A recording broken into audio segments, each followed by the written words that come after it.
कैसे बने अमीर। कहा जाता है कि हुनर, लगन और मेहनत ये 3 ऐसी चीज़ें हैं जो रंग को राजा, माटी को सोना और कोयले को हीरा बना सकती है। हमारे सामने कई ऐसी सच्ची घटनाएं सुनने में आती है जिनमें एक छोटा सा इंसान बहुत बड़ा काम कर जाता है। ऐसे ही एक सच्ची घटना में यहाँ लिख रहा हूँ। उम्मीद है कि आप लोग ज़रूर प्रेरित होंगे। 38 शेरी सस्मेल्जर अमेरिका के एक छोटे से शहर कोलो में रहती है। शेरी 2005 में एक साधारण सी हाउसवाइफ थी और कभी सोचा भी ना था एक दिन वो शहर के सबसे अमीर लोगों में से गिनी जाएगी। उन दिनों गर्मियों के दिन थे और शेरी जब जूते पहनकर बाहर जाती थी तो जूते पसीने से भीग जाते थे और उन्हें बहुत बुरा लगता था।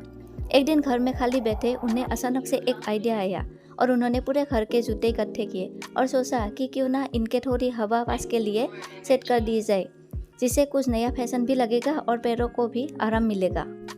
यही सोचकर शेरी ने कुछ जूतों के ऊपर से कुछ सेट कर दिए जो बहुत आरामदायक थे और कला में शेरी निपुण थी, सो उसने कुछ इस तरह का लुक जूतों को दिया कि वो देखने में बुरे भी ना लगे और पैरों को भी आराम मिले। शाम को जब पति घर पे लौटे तो शेरी ने अपनी कला उन्हें दिखाई। देखते ही उनके पति की आंखें चमक उठी क्योंकि वो एक लाजवाब कला थी और अचानक दिमाग में आइडिया आया कि क्यों ना इसी तरह के जूते और चप्पलों का बिजनेस किया जाए। बस उसी दिन एक मिलियनर बिजनेस की पत्थर की पहली नींव रखी गई। धीरे धीरे वो ऐसे जूते मार्केट में ले जाकर बेचने लगे और अच्छी इनकम होने लगी। लोग उनके प्रोडक्ट खूब पसंद कर रहे थे।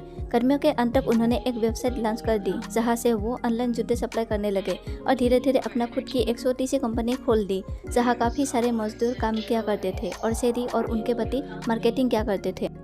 शेरी को खुद इसकी उम्मीद नहीं थी कि उनकी कंपनी एक साल के अंदर 10 मिलियन करीब 65 करोड़ का प्रॉफिट कमा लेगी और उन्हें बना देगी शहर का सबसे अमीर इंसान। और आज भी मार्केट में उनके जूतों की अच्छी सेल है क्योंकि ये ना सिर्फ फैशनेबल है बल्कि काफ़ी आरामदायक भी है।